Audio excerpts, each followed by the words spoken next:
Hello, Nope Coach listeners. Welcome to episode 89. Nearly couldn't English today. Unapologetic no thanks.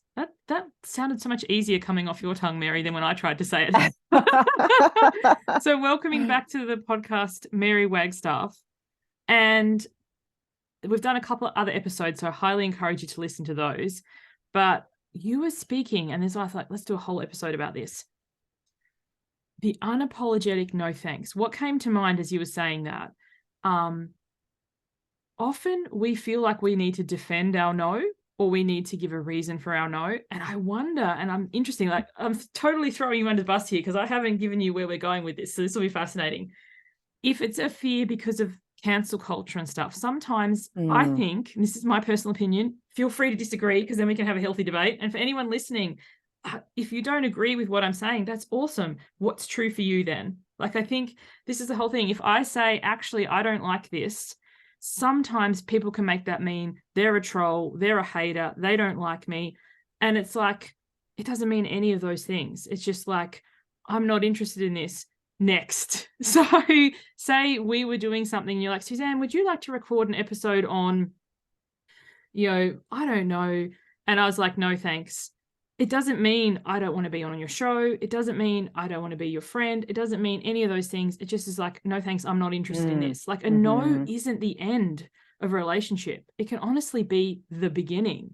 And I think where people pleasing comes about, say you're like, Suze, let's go to the movies and watch, I don't know, Megan or whatever. Like my son had horror. He had nightmares just because he saw a trailer for that movie. And I was like, thanks so much for inviting me, Mary. I don't do horror. Is there anything else showing that you want to see?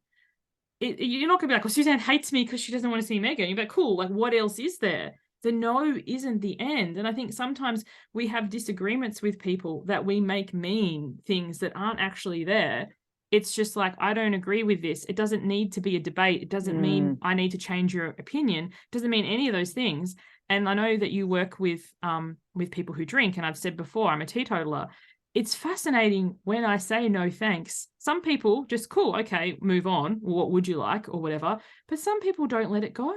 They're like, oh, you must be a bore or your poor husband or like all this sort of stuff. And I'm like, Oh, wow. My husband loves having a designated driver 100% of the time. He doesn't miss out on drinking because I don't drink. Like, why should we be dragged into things because other people aren't going to have an experience unless we do it too? It's one of my real pet peeves. Yes. Okay. There's so much here. So yes, saying no can just mean no. And I think there's a couple of things. We've been conditioned to like not hurt other people's feelings, right? So I think that like belief, I remember, kind of when I became a mother, and I would like repeat and like regurgitate these things that I was taught. And I'm like, wait a second, I want to teach my kid to be like, to help, like say the truth and have other people in a kind and respectful way, and have other people take responsibility for their own feelings. So I think on the receiving end of no, there is this like, if you're not in agreement with me, right, then like you're hurting me, because they've probably also been taught like if we don't just get along and agree, right? But yes, there is this trigger happy culture that we live in.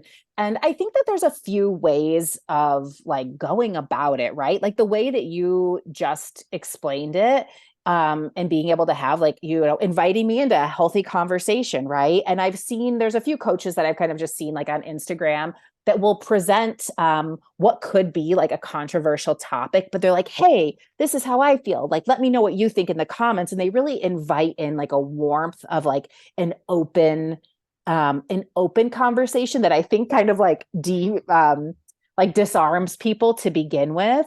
So sometimes I think it's just like who you're talking to and how you approach it. But yeah, oftentimes also it is just what happens is when our beliefs, like, so say, like you say no to a drink, and then that person has a belief inside of them that no like bumps up against. So basically, like the way that they see the world is somehow through the lens of alcohol. And if someone's saying no, now you've interrupted part of their identity, right? Oh, And yes. you've interrupted like their whole belief structure. And Michael Singer, the author of The Untethered Soul, talks about this really well. So I would encourage anyone to listen to that. But it's like, we know such a small fraction of like the perspectives that exist in the world, right? And so when anything is in conflict with our teeny tiny little belief system, it's like we become so triggered because in our most basic sense of like our human self, it is threatening. Essentially, it is threatening. And I think to learn that, and kind of through the lens of coaching, we learn to take personal responsibility for our own emotions. And I've even had this conversation with my husband. I'm like, I want to know your preferences. And I also know in return that means that I have to be willing to accept no. Even That's if, the thing. right? It's kind of like I say to my clients, choose your audience. Because say, for example, I will give Yep. myself an example for this. When I got the proof for my book, I was so excited. I was like, oh my gosh, here it is. And I live with my husband, and so he was the one here. So I handed him my book. I was all whatever. And I was like, do you want to read it? And then he read it. And I'm like, what did you think? Like, this is the time where I wanted, it's amazing. I wanted, you've done this. I wanted whatever. And he was like, there's no spelling mistakes. Like, for him, that was a compliment. And for me, I was like, ugh. But there was a choose my audience time. It's like, so sometimes when people, like, when you ask someone, do you want to do this? And they're like, no, thanks. And then we use that to deflate our balloon, or we use that to mean something about us, or whatever. It's like, were they the person to ask? So I've learned, like, depending on the situation, who do I go to? Because it's up to me to, when we, as you said, we interpret things through our own lens. Very recently in my program, Why Wait, I'm an introvert. I got on a whole bender about how, from my experience, the world always tells introverts, speak up or be noisy, but no one ever tells an extrovert to shut up. And someone in my program said, actually, Suzanne, I am an extrovert and I don't agree with you. And we had the most fascinating discussion about it, because this, we experience the world through, we see it through our lens and through our experiences. Just because we haven't had the opposite doesn't mean it doesn't exist. And I think this is the thing about a healthy no, an unapologetic no, like, I disagree. I'm not saying that you're wrong, or I'm not saying like I need to leave this program now or anything. It's just kind of like, this has been my experience. And then we can have such a richer conversation. Your example for Instagram posts, like something that could be controversial, not to shut down people who have had a different experience, but to open up the eyes of people who may not have ever seen that.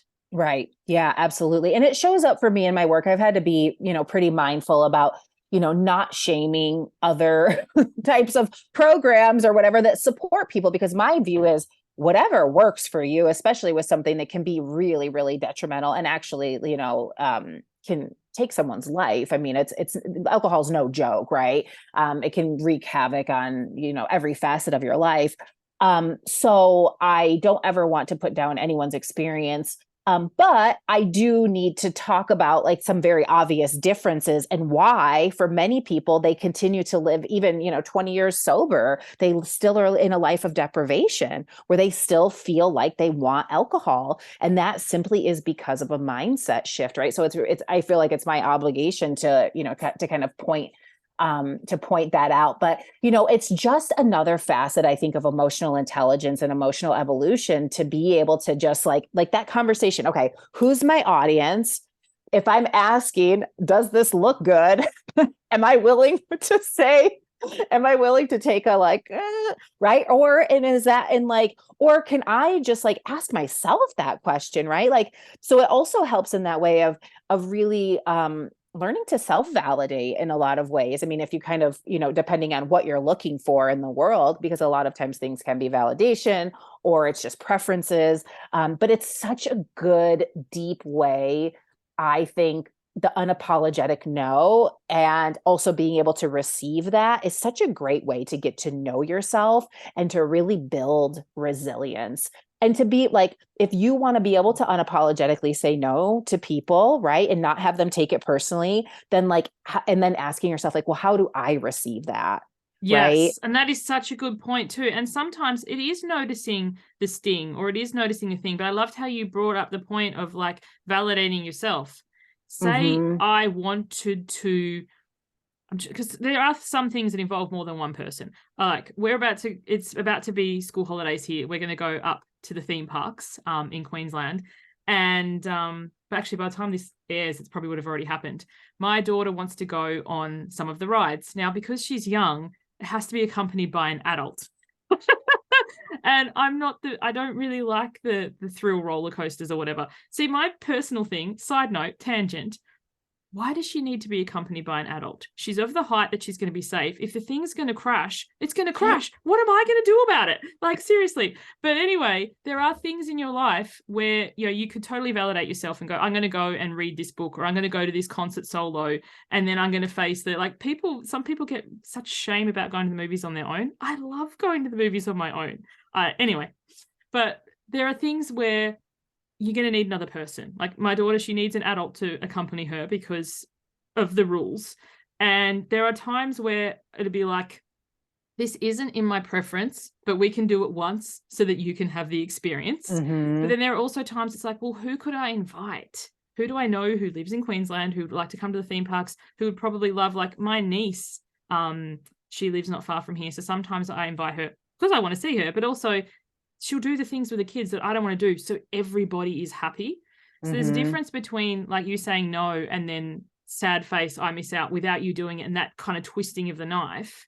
But then there's also the time where it's kind of like, well, am I saying no because, you know, I have a fear of heights and I'm never doing this again. Last time we went to Queensland, she got me on this one ride. And when we got to the bottom, I was shaking that much. It's called the giant drop. So take you up in the air, you just literally hang and then you fall.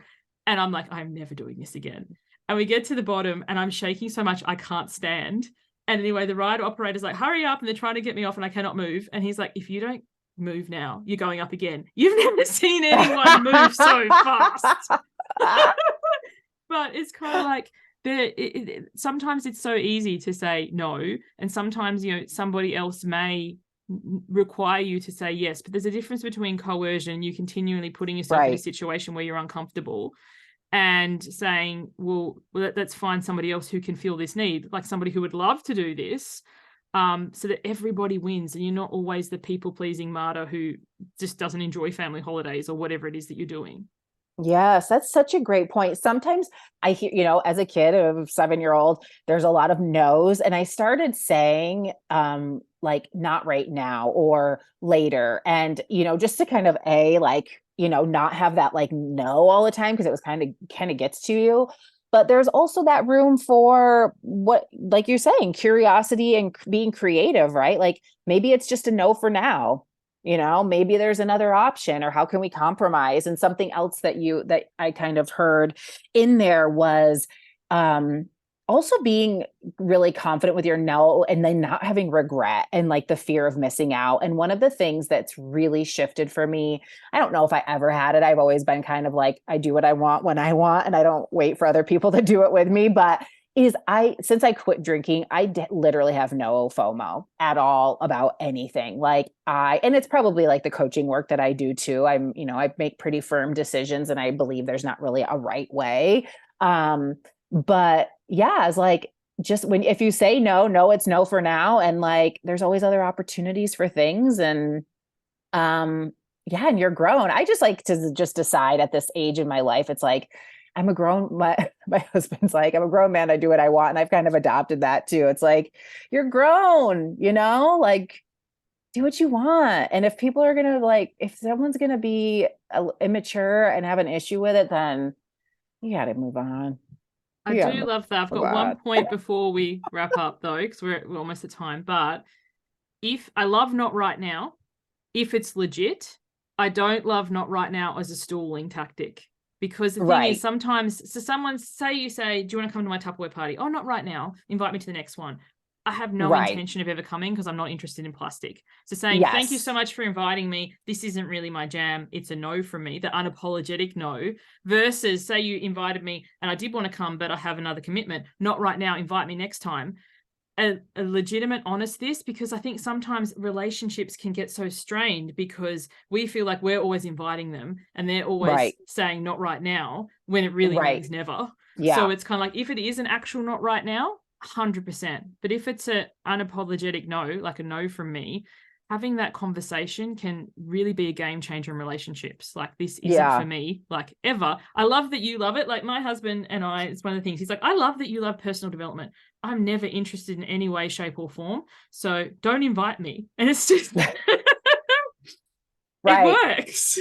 Yeah, totally. Yeah, absolutely. I love this. I think this could be a book, honestly. Like, here's all of your options, right? Unapologetic. It could be this, the unapologetic no. And sometimes with Emmett, it's like, it is a little bit of like, just redirecting, and then he forgets about it anyway.